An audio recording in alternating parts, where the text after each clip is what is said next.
হেই everyone, good morning. কেমন আছো সবাই? আশা করি সবাই ভালোই আছো। আমিও কিন্তু ভীষণ ভালো আছি। এখানে একটু একটু ঠান্ডা পড়েছে। হায়দ্রাবাদে না সেরকমভাবে ঠান্ডা পড়ে না। আগে না একদমই ঠান্ডা বুঝতে পারতাম না, কারণ আমরা যেখানে থাকতাম অনেক বছর আগে, তো সেখানে না এত বিল্ডিং না, গাছপালা সেরকম কিছু ছিলই না। আর সেই কারণে একদমই ঠান্ডা লাগতো না। যদি বাইরে কোথাও ঘুরতে টুরতে যেতাম তখন একটু একটু ঠান্ডাটা উপভোগ করতাম। একটু মজাও লাগতো বেশ, এই যে এখানে ঠান্ডা পড়ছে। আমি হায়দ্রাবাদে আসি 2009। 2009 থেকে এখন হয়ে গেছে 2025। সেই 2009-এ বিয়ে করে চলে এসেছিলাম জুন মাসে, আর সেই থেকে আমি এখনও পর্যন্ত কিন্তু হায়দ্রাবাদেই আছি। তাই হায়দ্রাবাদটাই আমার শ্বশুরবাড়ি, আর হায়দ্রাবাদটাই আমার নিজের বাড়ি বলেই আমি মনে করি। কারণ আমি যখন এসেছিলাম এখানে তখন কিন্তু একটাই রুম ছিল, তার মধ্যে রান্না করার জায়গা, আর তার মধ্যেই কিন্তু আমি ছিলাম। কারণ হঠাৎ করে আমি বিয়ে করে চলে এসেছিলাম, সে সময় রুম দেখা হয়েছিল, তবে সেই রুমটা কোনো একটা কারণে কোনো এক রিলেটিভের কারণে ক্যান্সেল করে আমাদের বাধ্য হয়ে তাদের সাথে থাকতে হয়েছিল। থাকাটা কিন্তু খুব একটা ভালো ছিল সেটা নয়, একদমই খুব বাজে আমার মেমোরিগুলো ছিল, আর খুব বাজে ছিল সেটা। আমি যদিও থাকতে চাইনি, তাও বরের মুখ চেয়ে আমাকে থাকতে হয়েছিল। সেখানে গিয়ে থাকতে থাকতে না আমি না ফিল করেছিলাম যে আমার নিজের বাড়িটা যতটা নিজের, এটা কিন্তু একদমই নয়। তারপর সেটা বড়, তখন ওরও বয়সটা কম, ও বুঝতো না, ওকে বোঝালাম একদিন, তখন আস্তে আস্তে ও বুঝলো যে ব্যাপারটা হ্যাঁ ঠিকঠাক। যদিও ও আমার আগেই বুঝে গিয়েছিল, কিন্তু কারোর সাথে খারাপ ব্যবহার না ও করতে পারে না, এটাই হচ্ছে ওর একটা দুর্বলতা। তো সেটাই হচ্ছে ব্যাপার। রেগে গেলে আলাদা ব্যাপার, হঠাৎ করে না কারোর সাথে চট করেও খারাপ ব্যবহার করে না, মানুষ হিসাবে তো ভীষণ ভালো। তো সেই জন্য ও না কিছু বলতে পারতো না, আর আমিও না চুপ করে সহ্য করতাম। তো এই হচ্ছে ব্যাপার। তখন না মানে কটা দিন, একটা মাস যে আমি কী কষ্ট করে কাটিয়েছি সেটা আমি নিজেই জানি। তারপরে আমরা সমস্ত কিছু, আমাদের জিনিসপত্র সমস্ত কেনাই ছিল, তবু আমরা আলাদাভাবে থাকতে পারছিলাম না। আর তারপরেই কিন্তু ওই রুমটা নেওয়া হয়েছিল আমাদের। আর এতটাই ছোট ছিল, আর বাথরুমটাও একদম ছোট, তো ভীষণ কষ্টও হতো, আর কিন্তু তবুও অ্যাডজাস্ট করে নিয়েছিলাম। প্রত্যেকটা মেয়েকেই কিন্তু মানিয়ে নিতে হয়, আর প্রত্যেকটা মেয়েরাই আমরা মানিয়ে থাকি। সব জায়গাতেই মানিয়ে নিতে হয়, শ্বশুরবাড়ি বলো বাপের বাড়ি বলো, প্রত্যেকটা জায়গাতেই কিন্তু আমরা সেরকমভাবেই কিন্তু মানিয়ে নিই। তবুও মেয়েরাই কেন কি জানি অপরাধী হয়ে যায় সব জায়গাতেই, বাপের বাড়ি বলো আর শ্বশুরবাড়ি বলো। কোনো কিছু যদি উচিত কথা বলা হয় তখনই কিন্তু সেটা খারাপ হয়ে দাঁড়ায়, আর তখনই মনে হয় আমি যেন সবচেয়ে দোষী একটা মানুষ। উচিত কথা না আজকালকার দিনে একদমই বলা যায় না, সেটা বাপের বাড়ি বলো আর শ্বশুর বাড়ি বলো। যতক্ষণ তুমি মুখ বুজে সহ্য করবে ততক্ষণ তোমাকে সবাই ভালোবাসবে, আর যেই তুমি না মুখটা খুলবে তখন তুমি সবার কাছে খারাপ হয়ে উঠবে। এমনটা নয় যে তুমি ভুল বলছো কিংবা তুমি ভুল, এমনটা নয়। তুমি যতই সঠিক হও না কেন, উচিত কথা বললে একটা কথাতেই আছে, বন্ধুও বিগড়ে যায়। তো সেই হয়েছিল আমারও অবস্থা। সব জায়গাতেই উচিত কথাটা বলার জন্য না আমি সবার কাছে খারাপ হয়ে যেতাম। আস্তে আস্তে বুঝতে পেরেছি যে না, উচিত কথাও বলার দরকার নেই, আর কথাই বলার দরকার নেই। এইভাবে আস্তে আস্তে নিজেকে গুটিয়ে না এখন আমি একা থাকতে শিখে গেছি। আগে ভীষণ ভালোবাসতাম সবার সঙ্গে মিশতে, কারণ আমি না ভীষণ সবার সাথে আড্ডা মারতাম। বিয়ের আগে আমার প্রচুর ফ্রেন্ড ছিল, মানে এত ফ্রেন্ড ছিল বলার মতো না। আমার খুব মজাতেই কাটতো দিনগুলো, তো আমি সবার সাথে মজা করতে পারতাম। এখন না কারোর সাথে কথা বলতেও আমি না কেমন একটা ইতস্তত বোধ করি, যে হট করে কথা বলবো, মানে চট করে কারোর সাথে মিশতে পারি না। এখন ঘরে থেকে থেকে না আমার অবস্থাটা ঠিক এরকমই হয়ে গেছে। আগে কিন্তু এমনটা ছিল না যে আমি কথা বলতাম না, তবে হ্যাঁ আমি কথা এমন কারোর সাথেই বলতাম না যাদেরকে আমি চিনি না। আমার বন্ধু বলতে আমার স্কুলের বন্ধু, আমার টিউশন ব্যাচের বন্ধু, তারপরে আমি ড্রয়িং শিখতাম ছোটোবেলায়, সেখানে বন্ধু কিছু, এইভাবেই না আমার ছিল কিছু বন্ধু। আমার ক্লাবের কতগুলো বন্ধু ছিল, তো এইভাবে আমার অনেক বন্ধু ছিল, চারিপাশে আমার অনেক বন্ধু ছিল।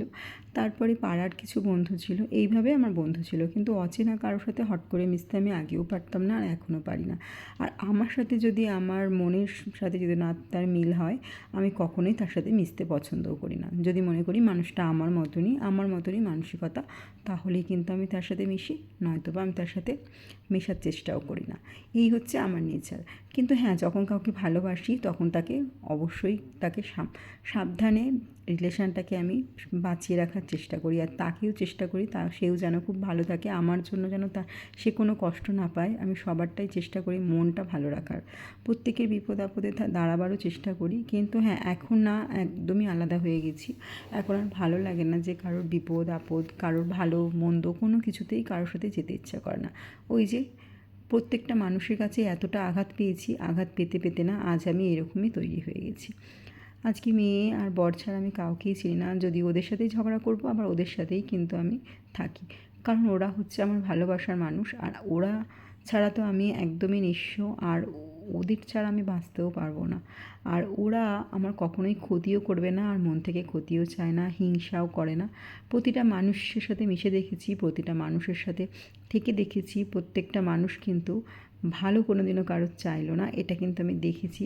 এবং আমার না একটা ভালো অভ্যাস, আমি না মানুষ খুব তাড়াতাড়ি চিনতে পারি, আর মানুষ আমাকে মিথ্যে কথা বলে যখন, তখন না আমি ঠিক সেটাকে বুঝতে পারি।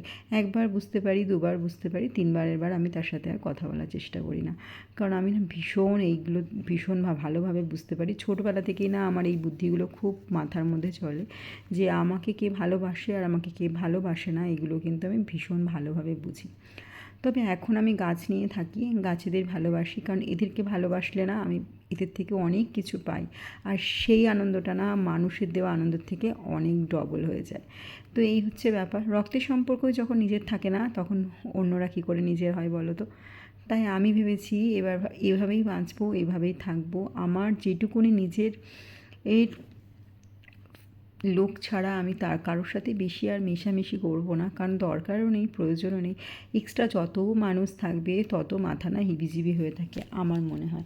কখন কে কী বললো, কখন কী কী খারাপ ব্যবহার করলো, সেগুলো না মাথার মধ্যে ঘুরতে থাকে, তার ফলে না মনটা হয়ে যায় খারাপ। তো সেই কারণে আমি চাই একা একাই থাকবো আর একা একাই বাঁচবো। আমার না এক্সট্রা আর কাউকে দরকার নেই জীবনে। এই দুটো মানুষ আছে, এদের নিয়েই আমি বেঁচে থাকি। আর আমার যারা ভালোবাসার কিছু মানুষ আছে, ব্যাস তাদেরকে নিয়েই বাঁচতে চাই। যারা আমার খবর রাখে আমিও তাদের খবর রাখি, যারা আমার খবর রাখে না আমিও তাদের খবর রাখি না।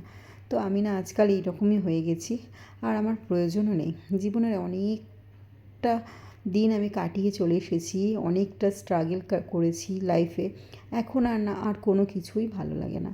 মনে হয় একটু আনন্দে শান্তিতে জীবনটা কাটাবো, কোনো কিছু তর্কেও যাব না, যে যা বলছে বলুক, যে যা করছে করুক, কারোর বিষয়ে নাকও গলাবো না, কাউকে কিছু বলবো না, কাউকে ভালো উপদেশ তো আমি দেবই না, আর কাউকে খারাপ উপদেশও আমি দেবো না। তাই এই ভেবেই না আমি নিজের জীবনটা এখন কাটিয়ে চলেছি। প্রতিদিন সকালে উঠেই প্রতিদিনের কাজ, মেয়ের স্কুলে টিফিন রেডি করা, মেয়েকে স্কুলে পাঠানো, আবার মেয়ের টিফিন আর একটা লাঞ্চ টাইমে আমি গরম গরম খাবার ওকে বানিয়ে দিয়ে আসি।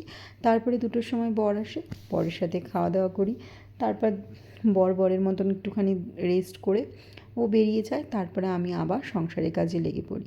তারপরে যদি কাজ না থাকে গাছের পেছনে পড়ে যাই, তবে ঘুমোই না, কারণ আমি না ঘুমোতে একদমই পছন্দ করি না। তবে হ্যাঁ, সকালবেলা আমি ঘুম থেকে উঠতে পছন্দ করি না। ঘুমোতে আমি পছন্দ করি না বললে ভুল, মানে দিনের বেলা যখন তখন ধুপধাপ করে শুয়ে পড়তে পছন্দ করি না।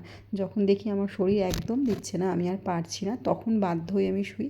যদি আমার শরীর ঠিকঠাক থাকে আমি জেগেই এপাশ ওপাশ করে বেড়াই, এদিক ওদিক করে বেড়াই, বসে টিভি দেখি, তবুও কিন্তু ঘুমোই না। কারণ ঘুমোনো মানে আমার শরীরে মনে হয় এনার্জিটা আমি নষ্ট হয়ে গেল। সারাদিন যেটুকু কাজ করলাম, যেটুকু এনার্জি দিয়ে কাজ করবো, আর রাত্রিবেলা আমি আর কোনো কাজ করতে পারি না। রাতে মনে হয় ঘুমোলেও আমার ঘুম আসবে না। তো সেই কারণে না আমি না একদমই দুপুরবেলা ঘুমোই না, আর ঘুমোতে পছন্দ করি না। সারাদিন আমি টুকটাক কিছু না কিছু করতেই থাকি। কাজ যদি না থাকে তখন টিভি দেখি, ফোন ঘাঁটি, কিন্তু আমি ঘুমোই না। এই হচ্ছে ব্যাপার। তো চলো, গাছগুলোই আমি না আজকে একটু হলুদ দিচ্ছি। আমার না ফাঙ্গিসাইডটা শেষ হয়ে গেছে, তো ফাঙ্গিসাইডে স্প্রে করলে না খুব সুন্দরভাবে পোকাগুলো মরে যায়। আর না কয়েকদিন ধরে দেখছি পাখিও আসছে, তো সেই জন্য আমি আর ফাঙ্গিসাইডটা আনিনি, কারণ ওটা দিলে যদি পাখিরা এই পাখিরা দেখছি ফুলের মধ্যে বসছে, আর ফাঙ্গিসাইড দিলে না ওরা যদি খেয়ে যদি মারা ঠারা যায়, তো সেই একটা অজান্তে পাপ হয়ে যাবে। তো সেই কারণে না আমি হলুদ দিয়ে গুলে গুলেই এখন দিই, যার কারণে পোকাগুলো আর আসছে না। তুলসী গাছটা দেখছি ইদানিং ভীষণ পোকা হচ্ছে। আমার না তুলসী গাছে কোনো দিনও পোকা হয় না সেরকমভাবে, এবছর দেখছি ভীষণ পোকা হচ্ছে। ভাবছি আজকালের মধ্যেই একটু নার্সারি যাব, বরের ছুটি দেখে, বরের যদি ছুটি থাকে তাহলে। সানডেতে তো আমার যাওয়া হচ্ছে না, কারণ আমার এখন ইতু পুজো থাকে সানডেতে, সেই পুজোটা করতে করতে আমার অনেকটা সময় চলে যায়। আর ওই দুপুরের পরে নার্সারি যেতে আমার ভালো লাগে না। তো ভাবছি কি মাঝে যদি বর কোনো একদিন ছুটি পায় তাহলে আমরা না একটু নার্সারি যাব, আর শীতের কিছু গাছ আমরা কিনে নিয়ে আসবো। যদিও হ্যাঙ্গিং পটে দেখেছো শীতের কিছু গাছ আমরা লাগিয়েছি, তবে গাঁদা ফুলের গাছ আমার একটা ছিল, তো সেটাও না প্রায় শুকিয়ে শুকিয়ে যাচ্ছে। সেটা না বর্ষাকালের গাঁদা ছিল, তো এখন শীতকালীন যে গাঁদাগুলো হয় সেগুলো আবার নতুন গাছ আমি নিয়ে আসবো কিনে। আর এখানে একটা চন্দ্রমল্লিকাও আমি কিনেছি, তোমরা দেখেছো সাদা রঙের, তো সেটাও ফুটছে। চন্দ্রমল্লিকা না আমি ভীষণ ভালোবাসি, কিন্তু রাখলেই না ওগুলো বেশি দিন থাকে না, জানো তো, নষ্ট হয়ে যায় আর মরে যায়, তখন মনটা খারাপ লাগে। সেই জন্য না আমি ভেবে পেরেছি যে এবারে ভাবলাম যে না চন্দ্রমল্লিকা আমি এবারে নিয়ে আসবো না, গাঁদা ফুল কয়েকটা নিয়ে আসবো বেশ 2-3 ধরনের, আর একটু গোলাপ গাছ নিয়ে আসবো। গোলাপ গাছগুলো কিন্তু বর্ষাকালে খুব সুন্দর ফোটে। আর গোলাপ গাছের এমন গাছ একটা আমার হাইব্রিডের রয়েছে আর একটা কাঠফুলের। তো হাইব্রিডের গাছগুলো ভীষণ যত্ন করতে হয়, যত্ন বলতে গোবর সার দিতে হয়, মাঝে মধ্যে ফাঙ্গিসাইড দিতে হয়। তো সেই জন্য না সবসময় নাহলে ফুল ফুটবে না। তো সেই জন্য একটা কাঠগোলাপও নিয়ে আসবো, যেটাতে না একটু গোবর সার দিলেই হয়ে যায়, বেশি কিছু দিতে লাগে না। তো আমি ভেবেছি এবারে না সেগুলোই করব। প্রত্যেকটা গাছে আমি ভালো করে কিন্তু হলুদের স্প্রে করে দিলাম। চলো আজ তাহলে আসি, ভিডিওটা আজকে আমি এখানেই শেষ করলাম। ততক্ষণ সকলে ভালো থেকো, সুস্থ থেকো এবং সকলকে ভালো রাখার চেষ্টা করো অবশ্যই। তো চলো আজকের ভিডিওটা আমি এখানেই শেষ করলাম। টাটা। ভিডিওটা যদি ভালো লাগে অবশ্যই চ্যানেলটাকে সাবস্ক্রাইব করে যেও, পাশে থাকা বেল আইকনটাকে টাং করে বাজিয়ে দিও, আর হ্যাঁ লাইক আর কমেন্ট করতে কিন্তু ভুলো না। আজকের মতো টাটা, সকলে ভালো থেকো, সুস্থ থেকো এবং সকলকে ভালো রাখার চেষ্টা করো। টাটা।